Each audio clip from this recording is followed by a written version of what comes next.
Hello and welcome to the AMA Update video and podcast series. Today we have our weekly look at the headlines with the AMA's Vice President of Science, Medicine, and Public Health, Andrea Garcia in Chicago. I'm Todd Unger, AMA's Chief Experience Officer, also in Chicago. Welcome back, Andrea. Thanks, it's good to be here. Well, we're coming off a big holiday weekend, which to many of us felt, well, we'll call it normal, or like it did pre-pandemic. But I think as you've been reading out there, we know that's not true for everybody, and especially those with long COVID. It's still affecting more than 65 million people worldwide. Now there's a new study that gives us more insight. Andrea, what can you tell us about that?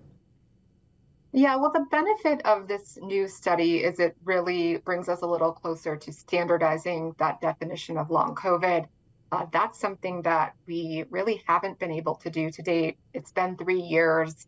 People are still defining long COVID differently. And I think part of what's made it so difficult to define is that there are more than 200 lingering symptoms that are associated with it. And this study really narrowed down that list. It identified 12 key symptoms that best define the condition. Long-term, these findings could influence how long COVID is diagnosed, how it's treated, and how it's studied. The study was published last Thursday in JAMA. It was based on nearly 10,000 participants who self-reported their symptoms through standardized questionnaires. It's part of the RECOVER initiative, which stands for Researching COVID to Enhance Recovery. It's that 4-year, $1.15 billion study that is being funded by the NIH. You know, I read some quotes over the weekend and articles written about this particular thing and just frustration with, the length of time it takes, but 3 years to kind of like get to the symptoms. This is a lot of work going on right now out there. I understand there's also kind of a point scoring system that's involved as they kind of narrow down these symptoms. What can you tell us about that? Yeah, that's right. And the study used that point scoring system based on how likely the symptom was a true signal of long COVID versus another condition. And it assigned points to each of the 12 key symptoms. And researchers determined a meaningful threshold for identifying participants with long COVID. So a participant needed to score a total of 12 points once all of their symptoms were added up. And some symptoms were more common in people who had COVID, but less common in people who never had COVID. So if you think of things like loss of taste or smell or post-exertional malaise, which is a worsening of symptoms following even minor physical or mental exertion, those symptoms received higher points because if a person has them, it's more likely due to long COVID. Other symptoms we know, like brain fog and chest palpitations, are common both in long COVID patients, but there are other people who have those conditions, so those symptoms received fewer points. Just digging in a little bit more on that point system that you're talking about, can you give us some examples for reference? Like how many points did loss of taste or smell, which you said were highly correlated with kind of COVID symptoms, how much did that get? Yeah, so like loss of smell and taste received the highest, which was 8 points. So you don't need many other symptoms before you meet that long COVID definition. Likewise, post-exertional malaise was 7 points. But then if you look at things like brain fog, that was 3 points. Chest palpitation was 2 points.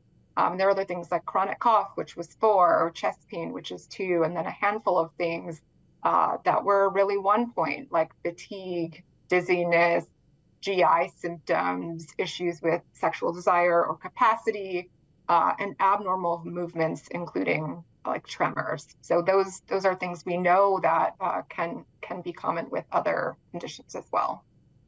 So is this something that physicians should be implementing when they see patients as kind of a right now thing?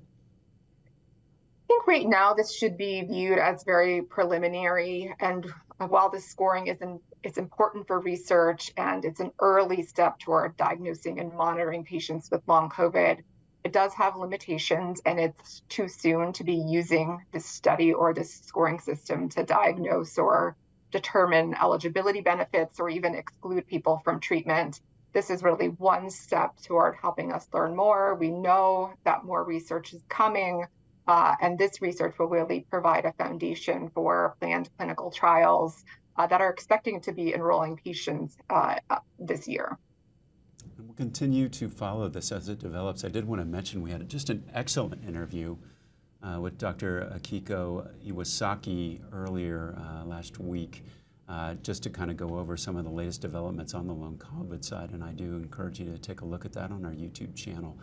Andrea, another development this past week has to do with Paxlovid, which has been around for a while, but there's some news there. What's that?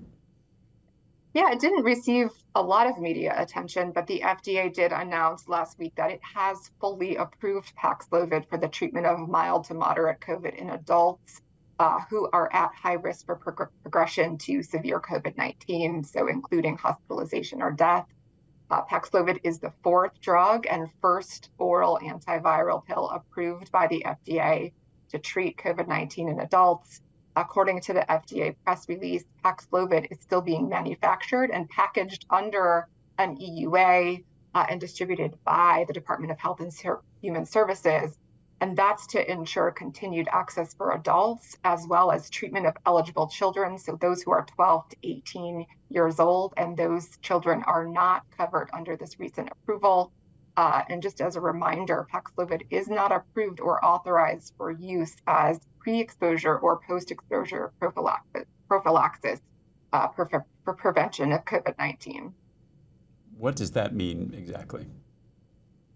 Well, an approval really demonstrates that Paxlovid has met the agency's rigorous standards for safety and effectiveness, and that it remains an important treatment option for people at high risk for severe COVID, including those with prior immunity. For those who may not be familiar, approval of a new drug requires, among other things, substantial evidence of effectiveness, the demonstration of safety for the drug's intended use. And in considering approval of the drug, the FDA is really looking at a benefit risk assessment based on rigorous scientific standards to ensure that the product's benefits outweigh the risks for that intended population. Andrea, as I recall, there was a lot of discussion or concerns about potential rebound infections and or drug interactions with Paxlovid. What's the outcome there? Well, based on the currently available data to the FDA, that agency has said that there is not a clear association between Paxlovid treatment and COVID-19 rebound. There is, however, concern about potential drug interactions. Along with the approval, FDA is providing all prescribers with important information for prescribing Paxlovid properly and safely.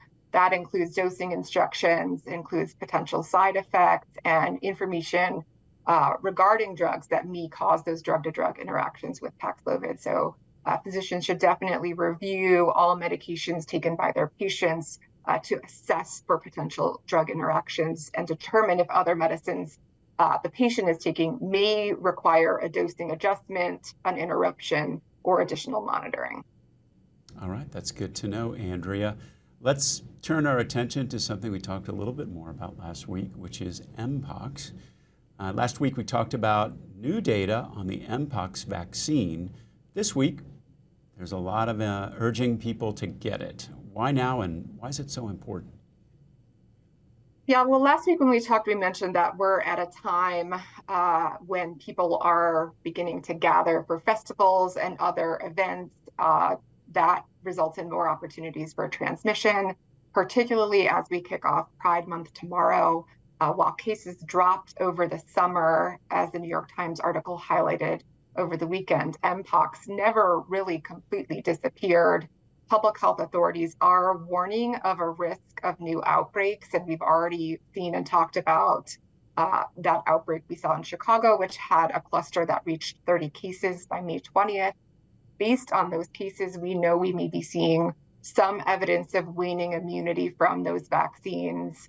Mpox is also a particular risk for people in marginalized communities. Of the 42 people who died in the US during the last outbreak, almost all had poorly managed HIV, and about 40% were homeless, and that's according to data from the Kaiser Family Foundation. Now, as I think I remember during the last outbreak, there was a vaccine shortage. Are there still supply issues? So as of right now, there isn't a supply issue. However, much of that emergency infrastructure that cities and other jurisdictions had set up to distribute those doses has been dismantled. Also, because of that initial shortage, we know that many people may have only received one dose of this two-dose vaccine, which means they may still be vulnerable to infection. Public health authorities and nonprofit groups have begun to publicly remind sexually active men who have sex with men to get that second dose of the vaccine if they haven't already done so. And we know health departments like the New York State Department of Health are launching outreach campaigns this month. One includes a poster with the slogan, "It takes two," meaning 2 doses of the vaccine. And the CDC also put out a recent analysis that estimates that just 23% of the US population at greatest risk has been fully vaccinated nationwide. And that ranges from about 5% in West Virginia to about 67% in DC. And the CDC is also estimating that the likelihood of a renewed outbreak this summer is about 35% in most places. All right, so still a ways to go there. Andrea, thanks so much for that update. We'll continue to watch what happens there throughout the summer and be back to you with another episode soon. So in the meantime, you can check out all our videos and podcasts at ama-assn.org/podcasts. Thanks so much for joining us. Have a good week.